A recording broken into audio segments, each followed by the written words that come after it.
je suis Aurélie, maman de Gabrielle, qui a 3 ans et demi, qui est polyhandicapée, parce qu'elle a une maladie rare qu'on appelle la lysencéphalie. Donc pour rappel, le polyhandicap, c'est une déficience moteur et mentale sévère. On a testé l'éducation conductive quand Gabrielle avait 1 an et demi. Le premier stage, comme elle était petite, était de courte durée. On a testé 1 semaine et en réalité, on a tout de suite été conquis par cette méthode parce que ce qui nous plaît, c'est que l'enfant est pris en charge dans sa globalité. Donc tout est travaillé, et la communication, et le côté cognitif, et le côté moteur. Et puis on ne va pas se cantonner à travailler que le retournement parce qu'elle a 1 an.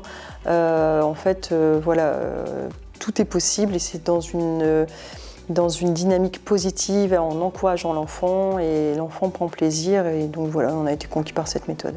Ce qui se passe en stage, ça permet à l'enfant de gagner en autonomie et donc c'est très important pour nous de répéter les mêmes gestes à la maison. Et donc on a appris beaucoup de mise en situation.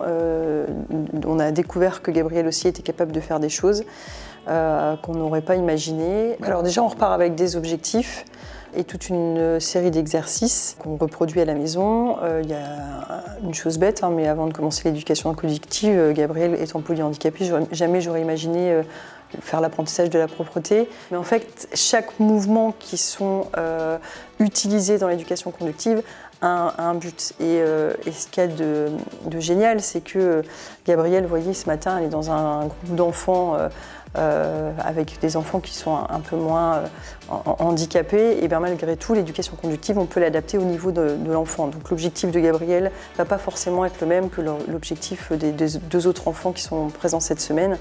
Et puis l'avantage pour elle d'être avec des enfants qui sont un peu plus autonomes, c'est que ça va lui donner envie aussi de progresser en voyant les autres.